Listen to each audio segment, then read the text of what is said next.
My name is Sunil Kumar और आज हम पढ़ने वाले हैं organic chemistry, general organic chemistry का एक टॉपिक है रेजोनेंस। ठीक है, आप देखिए रेजोनेंस हम आज पढ़ने वाले हैं। रेजोनेंस, ठीक है। रेजोनेंस एक्चुअली होता क्या है? अगर आपको मान लेते हैं कि रेजोनेंस आपको नहीं आता है, रेजोनेंस समझने में कोई प्रॉब्लम है, थोड़ा कंफ्यूजन है, तो आपको पूरी जनरल ऑर्गेनिक केमिस्ट्री गोल गोल लगेगी, आपको समझ में नहीं आएगा। क्योंकि अगर जब आप एरोमेटिक पढ़ो या फिर एलिमिनेशन रिएक्शन पढ़ो या कोई भी रिएक्शन इंटरमीडिएट पढ़ो, आपको रिएक्शन इंटरमीडिएट में कहीं ना कहीं जनरल ऑर्गेनिक केमिस्ट्री में एक टर्म आपको जरूर आएगा, वो रेजोनेंस है। अगर ये टर्म आपको नहीं आता, आपको कंफ्यूजन में है, तो पूरी ऑर्गेनिक केमिस्ट्री आपको थोड़ी ब्लर ब्लर लगेगी। तो चलिए आज हम इसे समझने की कोशिश करते हैं कि एक्चुअली में रेजोनेंस क्या होता है। ठीक है, अब चलिए, तो रेजोनेंस का मैंने डेफिनेशन पहले लिख रखा है कि यहाँ पर दिया हुआ है कि the delocalisation of p orbital electrons, delocalisation of p orbital electron को हम बोलेंगे रेजोनेंस। ठीक है, चलिए देखिए, it's called the resonance. Electron is uniformly distributed in the whole molecules, यानी कि अगर कहीं रेजोनेंस हो रहा है, या हम अपनी सिंपल लैंग्वेज में बोल सकते हैं कि रेजोनेंस एक्चुअली क्या है कि ये मॉलिक्यूल्स है, दो मॉलिक्यूल्स, तो उसका जो डिस्पर्सल ऑफ चार्ज है यानी कि स्प्रेडिंग ऑफ पाई इलेक्ट्रॉन्स है, वो पूरे मॉलिक्यूल्स में डिस्ट्रीब्यूट होगा और यूनिफॉर्मली डिस्ट्रीब्यूट होगा। जैसे कि एक एग्जांपल से हम समझने की कोशिश करते हैं, और उसकी कंडीशन क्या होनी चाहिए कि जो रेजोनेंस हो रहा है वो मॉलिक्यूल्स कंजुगेटेड होना चाहिए, यानी कि कोई कंपाउंड है जैसे कि ब्यूटाडाइन, तो उसमें sigma bond, single bond, double bond, single bond क्या होना चाहिए, अल्टरनेट में होना चाहिए। तो चलिए सबसे सिंपल कॉन्जुगेटेड सिस्टम लेते हैं और उसको समझने की कोशिश करते हैं कि एक्चुअली में रेजोनेंस क्या होता है। तो देखिए हमारे पास दिया हुआ है ब्यूटाडाइन, ठीक है ना, CH2 CH CH और CH2, ठीक है, ये हमारा ब्यूटाडाइन सिस्टम है। और यहाँ पे हमने क्या किया कि इसका रेजोनेंस करवाने की कोशिश करते हैं कि रेजोनेंस एक्चुअली में, तो देखिए रेजोनेंस का मतलब क्या कि पाई इलेक्ट्रॉन की शिफ्टिंग होगी, यानी कि पाई इलेक्ट्रॉन जो है पी ऑर्बिटल का इलेक्ट्रॉन शिफ्ट हो जाएगा, ठीक है, पूरे मॉलिक्यूल्स में। तो देखिए अब इसका क्या होगा कि ये वाला बॉन्ड जो है इधर ब्रेक होगा, तो यहाँ पर क्या आ जाएगा, नेगेटिव चार्ज, और यहाँ पर क्या आ जाएगा, पॉजिटिव चार्ज। ठीक है, अब जैसे ही ये बॉन्ड है यहाँ नेगेटिव चार्ज, तो दूसरा पाई इलेक्ट्रॉन्स क्या होगा, इस तरफ ब्रेक होगा और यहाँ पर क्या आ जाएगा, पॉजिटिव चार्ज, और यहाँ पर क्या आ जाएगा, नेगेटिव चार्ज। ठीक है, अब अगले स्ट्रक्चर में आप देखिए क्या होता है कि यहाँ पर क्या होगा कि ये जो नेगेटिव और पॉजिटिव मिलकर क्या बनाएंगे, पाई बॉन्ड बना देंगे, ठीक है, डबल बॉन्ड। तो यहाँ पे क्या हो जाएगा स्ट्रक्चर हमारा CH2 plus CH double bond CH single bond CH2 और माइनस। ये जो स्ट्रक्चर बना है, ये देखकर आपको ये लगेगा कि ये जो पाई बॉन्ड था यहाँ पे शिफ्ट हो गया है एक्चुअली जो था, और यहाँ पर नेगेटिव चार्ज आ गया, यानी कि आप देखिए कि पॉजिटिव चार्ज और नेगेटिव चार्ज दो एंड में डिवाइड हो गए, यानी कि देखिए ये जो पाई बॉन्ड था वो कहाँ शिफ्ट हो गया, यहाँ पर शिफ्ट हो गया। ठीक है, ये पाई बॉन्ड यहाँ पे शिफ्ट हो गया, यानी कि जो पाई इलेक्ट्रॉन, ये जो पाई इलेक्ट्रॉन था वो कहाँ शिफ्ट हो गया, यहाँ पर। ठीक है, यानी कि अब जब देखिए इन दोनों स्ट्रक्चर को क्या बोलते हैं, ये जो दोनों स्ट्रक्चर है एक दूसरे में फ्लिप होते रहते हैं, इंटरचेंज होते रहते हैं। मान लेते हैं कि ये स्ट्रक्चर फर्स्ट है और ये स्ट्रक्चर सेकंड है, ये दोनों क्या बहुत फास्ट एकदम एक दूसरे में इंटरचेंज होते रहते हैं, बहुत फास्ट इंटरचेंज होते हैं। यानी कि देखिए इन दो स्ट्रक्चर को हम क्या बोल देते हैं, रेजोनेटिंग स्ट्रक्चर बोलते हैं। ठीक है, क्या बोल देते हैं हम, रेजोनेटिंग। ठीक है, रेजोनेटिंग स्ट्रक्चर बोलते हैं। रेजोनेटिंग स्ट्रक्चर, या इसका दूसरा नाम भी बोल देते हैं कैनोनिकल स्ट्रक्चर। ठीक है, कैनोनिकल स्ट्रक्चर बोल देते हैं। ठीक, चलिए अब क्या हुआ कि जब हमने देखा कि ये दोनों मॉलिक्यूल्स एक दूसरे में इंटरचेंज हो रहे हैं पर्टिकुलर टाइम के बहुत स्मॉल टाइम इंटरवल में, तो हमने क्या किया कि इन दोनों का एक मिड स्ट्रक्चर बनाया। एक्चुअली ये जो हाइपोथेटिकल स्ट्रक्चर है, एक्चुअली रियल फिनोमेना नहीं है, इसको हमने माना कि ये हाइपोथेटिकली हमने बनाया कि ये दोनों के बीच का, ये इसमें से इसमें चेंज हो रहा है, इसमें से ये इसमें चेंज हो रहा है, तो उसके बीच का कोई पाथ निकालते हैं, बीच का स्ट्रक्चर निकालते हैं, जिसको हमने बोला रेजोनेंस हाइब्रिड स्ट्रक्चर, और जो कि ऑब्वियस बात है इन दोनों के कंपैरिजन में बहुत ज्यादा स्टेबल होगा। ठीक है, तो हमने इसके मिड का जो स्ट्रक्चर हमने ड्रॉ किया तो वो ये आया कि CH2 CH और CH2, और इन्होंने क्या बोला कि ये जो पाई इलेक्ट्रॉन्स है ना वो पूरे मॉलिक्यूल्स में यूनिफॉर्मली डिस्ट्रीब्यूटेड है।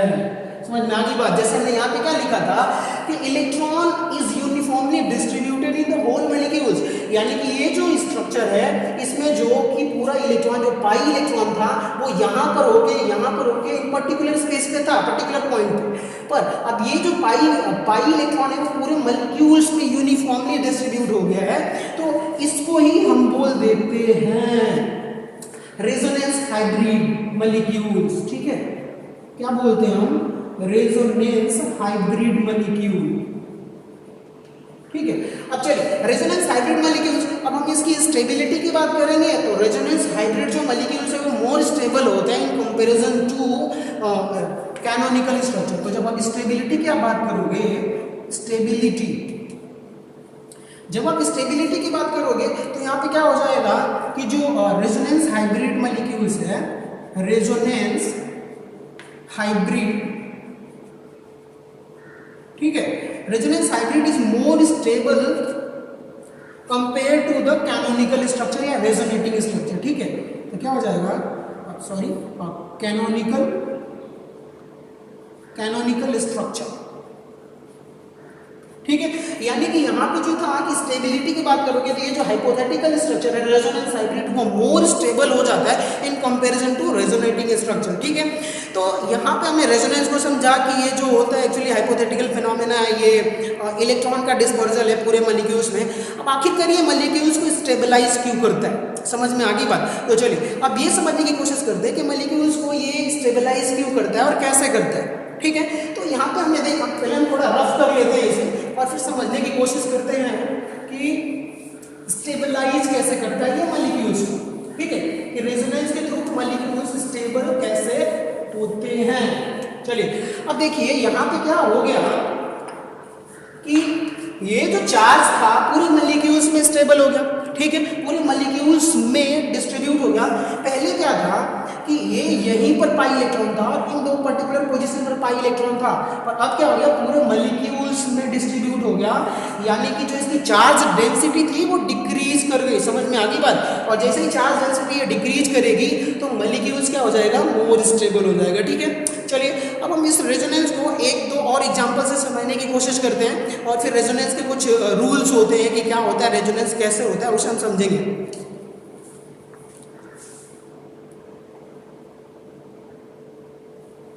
चलिए, तो हाँ, रेजोनेंस के कुछ कंडीशन होते हैं कि रेजोनेंस का क्या कंडीशन है और कब रेजोनेंस होगा। ठीक है, किसी भी मॉलिक्यूल्स में अगर रेजोनेंस हो रहा है तो वो कैसे हो रहा है और क्या क्या कंडीशंस होनी चाहिए, उस कंडीशन को हम थोड़ा स्टडी करते हैं, फिर देखते हैं, डिस्कशन करते हैं कि हाउ इज इट। ठीक है, चलिए कंडीशन फॉर द रेजोनेंस में क्या है कि रेजोनेंस की कंडीशन में आप देखोगे यहाँ पर कि पहला कंडीशन क्या है कि molecule should be conjugated system, यानी कॉन्जुगेटेड सिस्टम का मतलब ये है कि उसमें single bond double bond, single bond double bond alternate में होना चाहिए। ठीक है, पहली कंडीशन। दूसरी कंडीशन ये है कि मॉलिक्यूल शुड बी प्लेनर, यानी कि जो पूरा मॉलिक्यूल्स है वो उसमें क्या होना चाहिए कि प्लेनरिटी होनी चाहिए। प्लेनरिटी का इनडायरेक्टली मतलब क्या कि हाइब्रिडाइजेशन क्या होना चाहिए पूरे मॉलिक्यूल्स का, sp2 या sp भी चल सकता है, sp भी पॉसिबल है।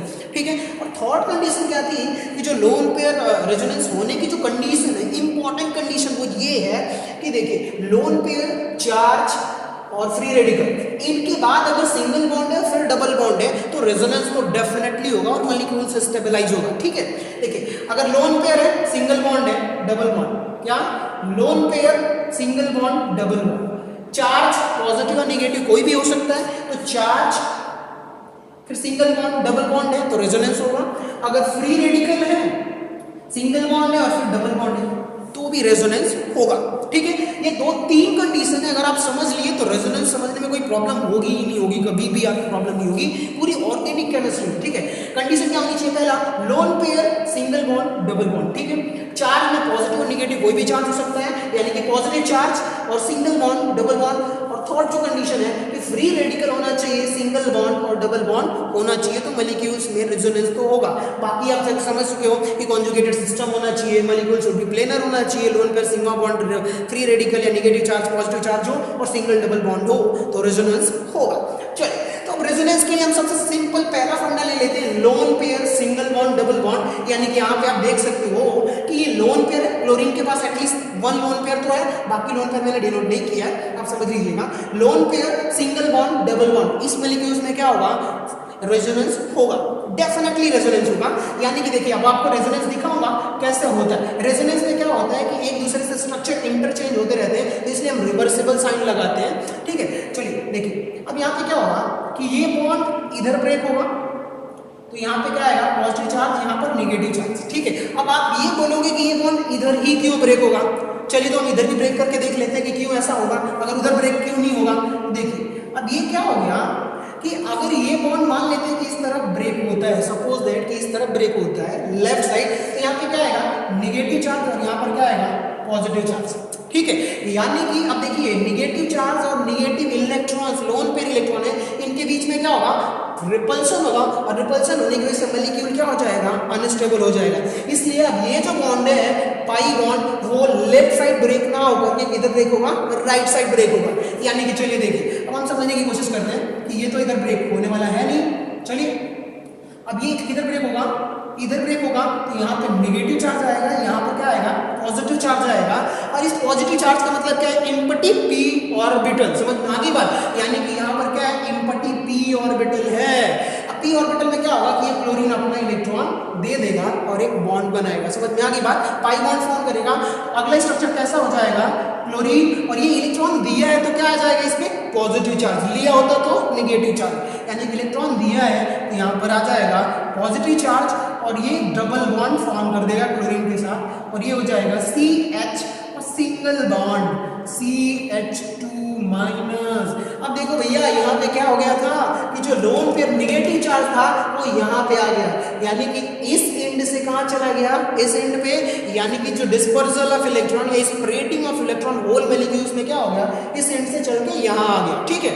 यानी कि ये जो हम शुरू में ही डिस्कशन किए थे कि डिलोकलाइजेशन ऑफ इलेक्ट्रॉन, तो डिलोकलाइज हो गया इलेक्ट्रॉन इस एंड से इस एंड तक, इलेक्ट्रॉन का delocalisation one into another and, simple language में आप रेजोनेंस ऐसे भी बोल सकते हो, ठीक है। अब देखो कि पहले डबल बॉन्ड यहाँ था अब यहाँ था, और एक दूसरे में ये इंटरचेंज हो रहा है, बहुत फास्ट इंटरचेंज हो रहा है, तो इसके मिड का जो हमने हाइपोथेटिकल स्ट्रक्चर एज्यूम किया कि नहीं इन दोनों के बीच का एक स्ट्रक्चर होगा, उस स्ट्रक्चर को हमने ड्रा किया। अब देखिए ये जो हमारा स्ट्रक्चर है कौन सा स्ट्रक्चर है कैनोनिकल स्ट्रक्चर, क्या बोलेंगे रेजोनेटिंग स्ट्रक्चर या कैनोनिकल स्ट्रक्चर, ठीक है। क्या बोलेंगे इसे हम कैनोनिकल स्ट्रक्चर, ठीक है। और ये जो अब एक फाइनल स्ट्रक्चर हम बनाने वाले हैं, ये जो फाइनल स्ट्रक्चर बनने वाला है वो कैसे होगा, ये क्लोरीन मॉलिक्यूल्स है, ठीक है क्लोरीन मॉलिक्यूल्स, और ये CH2, ठीक है। अब यहाँ पर ये हमारा डॉटेड लाइन से रिप्रेजेंट करेंगे क्योंकि ये बॉन्ड यहाँ पर भी है और यहाँ पर भी है, दोनों को जब मर्ज करोगे स्ट्रक्चर को तो क्या आएगा ये बॉन्ड यहाँ पर है और यहाँ पर भी है, तो इसलिए हम partial double bond electron partial double bond दिखाते हैं जो कि ऐसे।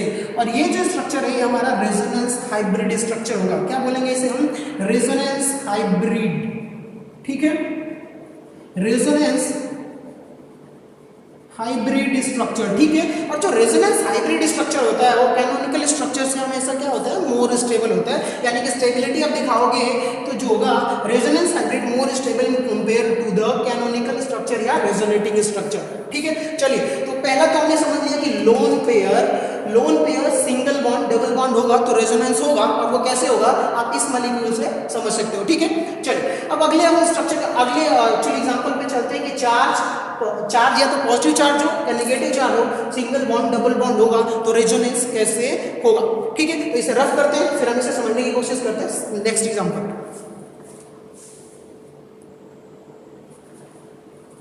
चलिए तो अब हम एग्जांपल समझने वाले हैं नेक्स्ट एग्जांपल की। अगर हमारी कंडीशन क्या हो गई कि चार्ज है पॉजिटिव और नेगेटिव चार्ज कंसिस्ट करता है सिंगल बॉन्ड डबल बॉन्ड तो रेजोनेंस होगा। अब इसे हम समझने की कोशिश करते हैं, ये एग्जांपल है, ठीक है। अब इस एग्जांपल में हमने क्या लिया है कि पॉजिटिव चार्ज सिंगल डबल तो रेजोनेंस तो होना चाहिए। चलिए यहाँ पर ये नहीं है एक्चुअली ऐसे ये CH2 है, ठीक है। चलिए अब देखिए हमें क्या है कि कंडीशन ये फॉलो कर रहा है कि चार्ज सिंगल डबल तो रेजोनेंस होगा। अब देखिए अब क्या करते हैं रेजोनेंस करवाने की कोशिश करते हैं, ठीक है। तो देखिए अब ये जो पाई बॉन्ड है किधर ब्रेक होगा, इधर ब्रेक होगा या इधर ब्रेक होगा। तो देखिए अगर मान लेते हैं कि इधर ब्रेक करते हैं तो यहाँ पे क्या आएगा पॉजिटिव चार्ज और लाइक चार्ज के बीच में क्या होगा रिपल्सन होगा। और जैसे ही लाइक चार्ज के बीच में अगर रिपल्सन होता है, मान लेते हैं कि रिपल्सन होता है तो क्या हो जाएगा कि मॉलिक्यूल्स अनस्टेबल हो जाएगा, और कोई भी सिस्टम नहीं चाहता कि वो अपने आप को अनस्टेबल करे, तो इसलिए ये रेजोनेंस किसके हो रहा है, स्टेबिलिटी के लिए, तो अनस्टेबल तो होना नहीं चाहेगा। तो यहाँ पे क्या हो रहा है कि अब ये मॉलिक्यूल जो है ये पाई बॉन्ड किधर ब्रेक होगा, इस तरफ, ठीक है, इस तरफ ब्रेक होगा क्या, नहीं, क्योंकि पॉजिटिव चार्ज आएगा फिर अनस्टेबल हो जाएगा, यानी कि अब ये जो बॉन्ड है वो लेफ्ट साइड ब्रेक होगा, देखिए इधर, ठीक है, तो लेफ्ट साइड ब्रेक होगा तो यहाँ पे क्या आएगा, नेगेटिव चार्ज, यहाँ पे क्या आएगा, पॉजिटिव चार्ज आएगा, और पॉजिटिव चार्ज आने की वजह से अब देखिए पॉजिटिव चार्ज, अब ये बॉन्ड किधर ब्रेक होगा, इधर ब्रेक होगा, नहीं, क्योंकि यहाँ पे पॉजिटिव चार्ज आएगा तो रिपल्सन हो जाएगा, अनस्टेबल होगा, समझ में आई बात। अब यहाँ पे क्या होगा कि ये जो बॉन्ड ब्रेक हो रहा है वो एक्चुअली लेफ्ट साइड ब्रेक होगा, तो यहाँ पर नेगेटिव चार्ज, यहाँ पर क्या जाएगा, पॉजिटिव चार्ज, ठीक है। चलिए अब इस स्ट्रक्चर को हम ड्रॉ करने की कोशिश करते हैं, ये तो इंटरचेंजेबल स्ट्रक्चर बनेगा, देखिए पॉजिटिव चार्ज है तो अब ये पॉजिटिव और नेगेटिव के बीच में क्या फॉर्म करेगा, डबल बॉन्ड फॉर्म करेगा, पाई बॉन्ड, ठीक है, पॉजिटिव नेगेटिव चार्ज मिलकर क्या बना देगा, डबल बॉन्ड, यानी कि CH2CH, ठीक है। अब यहाँ पे क्या हो गया, CH, ठीक है, अब इसमें भी क्या हो जाएगा, ये तो सिंगल बॉन्ड हो ही गया, अब इस कार्बन और इस कार्बन के बीच में क्या हो जाएगा, देखिए नेगेटिव और पॉजिटिव के बीच में क्या फॉर्म करेगा, डबल बॉन्ड, और ये लास्ट वाला जो कार्बन होगा उसमें CH2 पॉजिटिव चार्ज आ जाएगा। अब ध्यान से सुनना कि यहाँ पे एक चीज बहुत इंपॉर्टेंट था कि हमने क्या देखा कि यहाँ पर जो पॉजिटिव चार्ज था वो पॉजिटिव चार्ज इस टर्म पे आ गया, यानी कि उसको इस स्ट्रक्चर में आप देखोगे तो जो यहाँ पॉजिटिव चार्ज था वो कहाँ आ गया, यहाँ पर। रेजोनेंस में हमने पढ़ा ही था कि डिस्पर्सल ऑफ चार्ज, समझ में आ गई बात, यानी कि डिस्पर्स कितने एरिया में हो रहा है तो वो पूरे मॉलिक्यूल्स में यूनिफॉर्मली डिस्ट्रीब्यूट होगा, जो पॉजिटिव चार्ज यहाँ पर था वो यहाँ पर आ गया, ठीक है। लेक्चर को पूरा अंत देखिए, आपको बहुत अच्छे से समझ में आएगा, और सबसे इंटरेस्टिंग टॉपिक है ये। अब देखिए पॉजिटिव चार्ज यहाँ से यहाँ आ गया तो इसे रेजोनेंस हमने बोला, ठीक है। अब क्या हुआ कि ये तो हमारी कौन सा स्ट्रक्चर है, कैनोनिकल स्ट्रक्चर है। अब हम क्या ड्रॉ करने वाले, रेजोनेंस हाइब्रिड स्ट्रक्चर, यानी कि ये इसमें चेंज हो रहा है, ये इसमें चेंज हो रहा है, तो इनके बीच का जो स्ट्रक्चर होता है जिसे हमने हाइपोथेटिकली माना है कि उसको जब हम लिखेंगे तो उस स्ट्रक्चर को बोलते हैं रेजोनेंस हाइब्रिड, ठीक है। तो अब ये क्या हुआ, कैनोनिकल स्ट्रक्चर, और जो कैनोनिकल स्ट्रक्चर होता है वो स्टेबल ज्यादा नहीं होता in comparison to hybrid structure, resonance hybrid. अब देखिए अब ये दो स्ट्रक्चर तो हमने बना दिया, अब इसका जो रेजोनेंस हाइब्रिड बनेगा वो इनके इंटरमीडिएट, इन दोनों के बीच का स्ट्रक्चर होता है जिसे हम रेजोनेंस हाइब्रिड बोलते हैं, यानी कि CH2 CH CH CH4 और CH2, ठीक है। अब देखिए अब इसका जो मेडिकल स्ट्रक्चर होता है उसे हम कैसे ड्रॉ करते हैं, ऐसे पार्शियल डबल बॉन्ड। अब क्या हुआ, रेजोनेंस क्या बोलता है कि पूरे मॉलिक्यूल्स में यूनिफॉर्मली डिस्ट्रीब्यूटेड होना चाहिए, तो पूरे मॉलिक्यूल्स में यूनिफॉर्मली डिस्ट्रीब्यूट हुआ, और इस स्ट्रक्चर को हम बोलते हैं रेजोनेंस हाइब्रिड स्ट्रक्चर। क्या बोलते हैं हम, रेजोनेंस हाइब्रिड स्ट्रक्चर बोलते हैं, ठीक है, रेजोनेंस हाइब्रिड, और ये ज्यादा स्टेबल होता है इन कंपैरिजन टू ये दोनों स्ट्रक्चर के, ठीक है। चलिए तो अब हमने समझ लिया कि चार्ज क्या होता है, पॉजिटिव चार्ज। अब हम नेगेटिव चार्ज को लेकर के समझते हैं कि नेगेटिव चार्ज में कैसे रेजोनेंस होगा, ठीक है।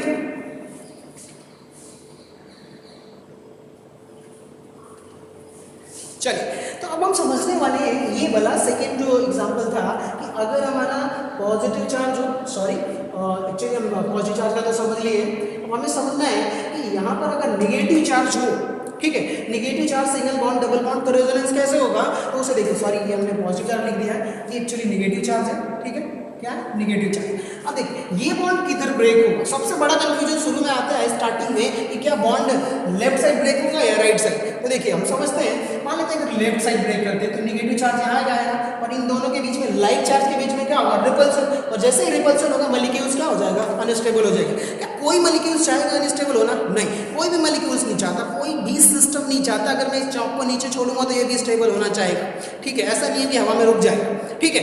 तो हम जब बात इलेक्ट्रॉन की डील से करते हैं कि हम पूरी केमिस्ट्री में इलेक्ट्रॉन से ही डील करते हैं, तो इलेक्ट्रॉन के बीच में रिपल्सन जितना कम होगा इतना ही सिस्टम ज़्यादा स्टेबल होगा, ठीक है। तो यहाँ पर जो सिस्टम था मेरा वो ये बता रहा है कि अगर हम इस तरह ब्रेक करते हैं तो रिपल्सन होगा लाइट चार्ज के बीच में, तो इसे मिनिमाइज करने के लिए ये बॉन्ड किधर ब्रेक होगा, राइट साइड। अब देखिए यहाँ पर नेगेटिव चार्ज आएगा, यहाँ पर पॉजिटिव, और ये नेगेटिव पॉजिटिव मिलकर क्या बना देंगे, पाई बॉन्ड, ठीक है।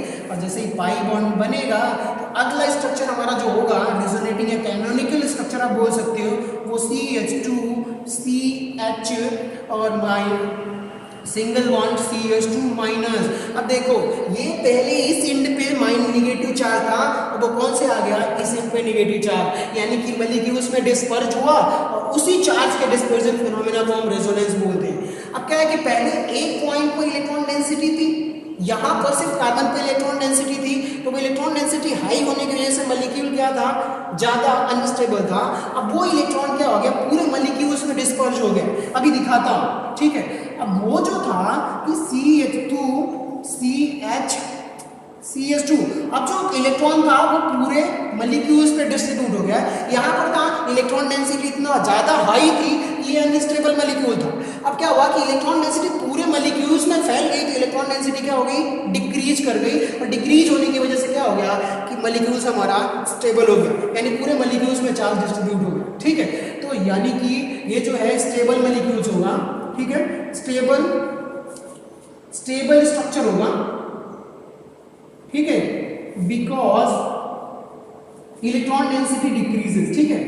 क्या हो जाएगा, इलेक्ट्रॉन डेंसिटी डिक्रीज्ड, ठीक है। इलेक्ट्रॉन डेंसिटी क्या हो गया, डिक्रीज हो गया, पूरे मॉलिक्यूल्स में डिस्ट्रीब्यूट हो गया। पहले क्या था, एक पर्टिकुलर कार्बन पर था, अब पूरे मॉलिक्यूल्स में डिस्ट्रीब्यूट हो गया, तो इलेक्ट्रॉन डेंसिटी ऑब्वियस सी बात है कि एरिया बढ़ेगा, तो चार्ज क्या हो जाएगा, डिक्रीज हो जाएगा डेंसिटी, और मॉलिक्यूल्स स्टेबल हो जाएगा, ठीक है।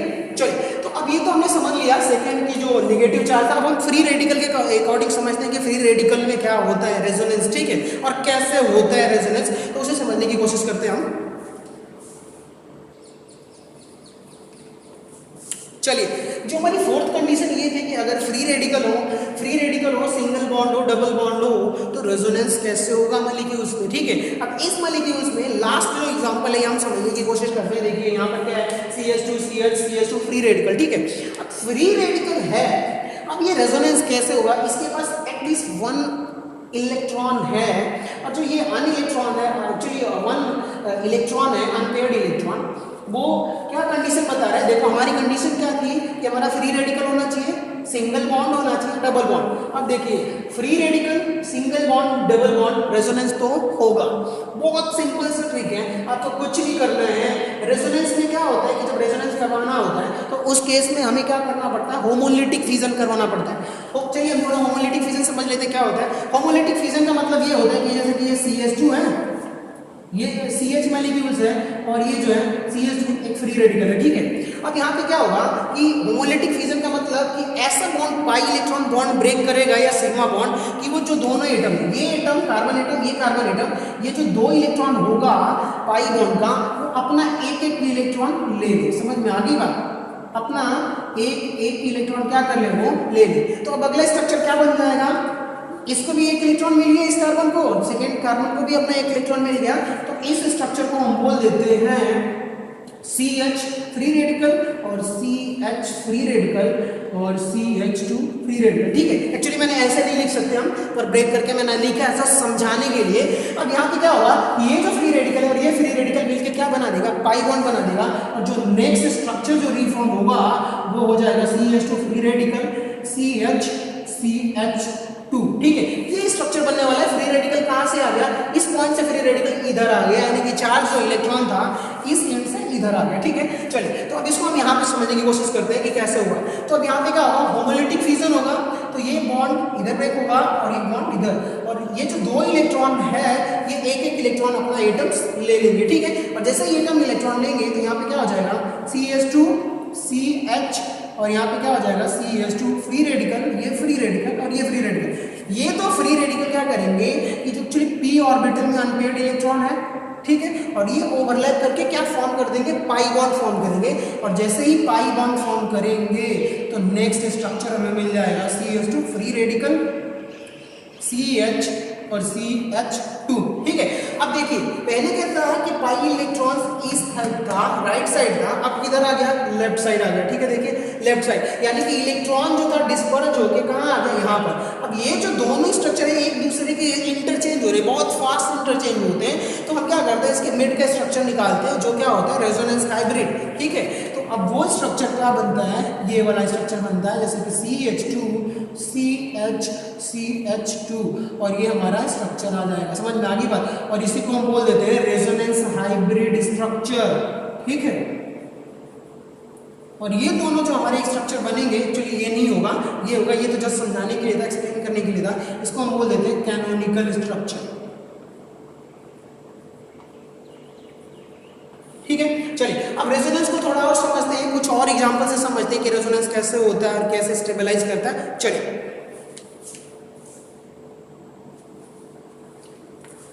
हेलो, अब भाई हम देखने वाले कि हमने तो रेजोनेंस समझ लिया, रेजोनेंस कैसे होता है, क्या क्या कंडीशन होनी चाहिए।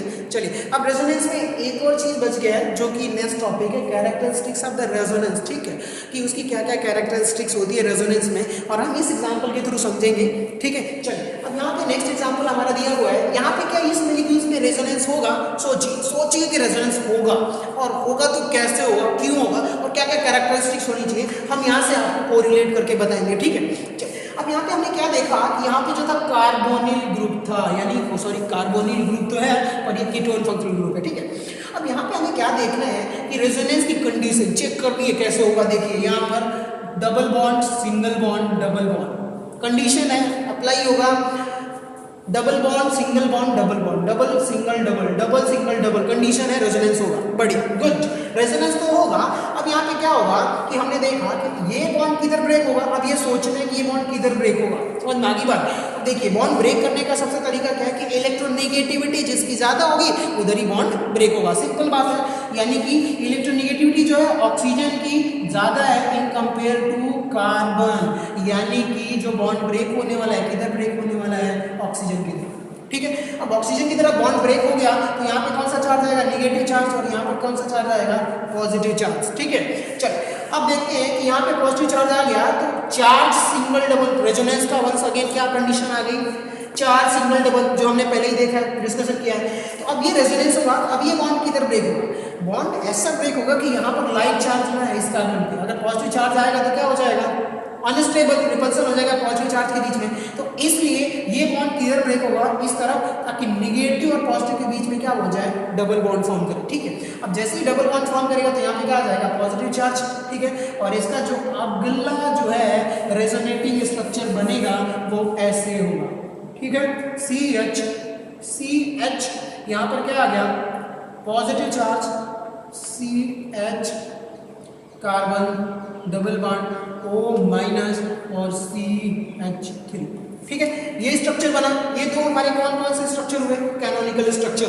चलिए अब कैरेक्टरिस्टिक्स को यहीं पे इंप्लाई करते हैं और देखते हैं कि क्या क्या होता है। देखिए पहला क्या लिखा हुआ था कि in resonance actually electron are transferred not atom, क्या यहाँ पर देखते हैं कि देखिए यहाँ पर भी पाई इलेक्ट्रॉन ट्रांसफर हुआ है, यहाँ पर भी पाई इलेक्ट्रॉन ट्रांसफर हुआ है, क्या कुछ ऑक्सीजन का एटम यहाँ आया है या कार्बन का एटम दूसरी जगह ट्रांसफर हुआ है, नहीं। तो क्या पहली कैरेक्टरिस्टिक्स क्या हो गई कि जो हमारा रेजोनेंस में ओनली पाई इलेक्ट्रॉन या लोन पेयर इलेक्ट्रॉन या चार्ज ट्रांसफर होता है, ना कि एटम, कोई भी एटम ट्रांसफर नहीं होता।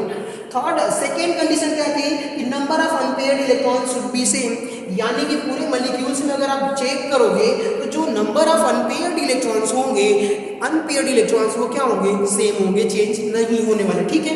और थर्ड क्या था, it is a permanent effect, यानी कि ये कोई इंडक्टिव इफेक्ट की तरह 3 कार्बन या 4 कार्बन तक ये वैलिड नहीं होगा, ये पूरे मॉलिक्यूल्स में वैलिड होता है और ये परमानेंट इफेक्ट होता है। ये ऐसा नहीं है कि ये टेम्परेरी इफेक्ट है कि रेजोनेंस हो रहा है थोड़ी देर बाद रेजोनेंस या 4-5 कार्बन बाद रेजोनेंस नहीं होगा। जहां तक कॉन्जुगेटेड सिस्टम है रेजोनेंस वहां तक होल मॉलिक्यूल्स में होगा। देखिए अब यहाँ पे इस मॉलिक्यूल्स में हमने क्या किया कि ये स्ट्रक्चर तो हमने ड्रॉ कर लिया, कैनोनिकल स्ट्रक्चर। अब हम रेजोनेंस हाइब्रिड स्ट्रक्चर ड्रॉ करेंगे। तो देखिए ये तीनों कंडीशन तो हमें पता चल गई। अब हमें क्या करना है, इसका हाइब्रिड स्ट्रक्चर ड्रॉ करना है। तो CH3 CH निगेटिव चार्ज और यहाँ पर क्या हो जाएगा CH3, ठीक है। अब देखिए यहाँ से यहाँ तक पूरे मॉलिक्यूल्स में रेजोनेंस हो रहा है, ये इलेक्ट्रॉन कहाँ जाएगा यहाँ तक और यहाँ तक सिंगल बॉन्ड ऐसे इलेक्ट्रॉन कॉन्जुगेटेड सिस्टम में होगा। और ये जो हमारा स्ट्रक्चर होगा इसको हम बोलते हैं रेजोनेंस हाइब्रिड स्ट्रक्चर। क्या बोलते हैं? Resonance hybrid structure. ठीक है, आप कोई भी इस वीडियो इस रेजोनेंस के टॉपिक पर कोई भी अगर प्रॉब्लम हो तो कमेंट सेक्शन में कमेंट्स करें, चैनल को सब्सक्राइब करें, लाइक करें। Thank you for watching.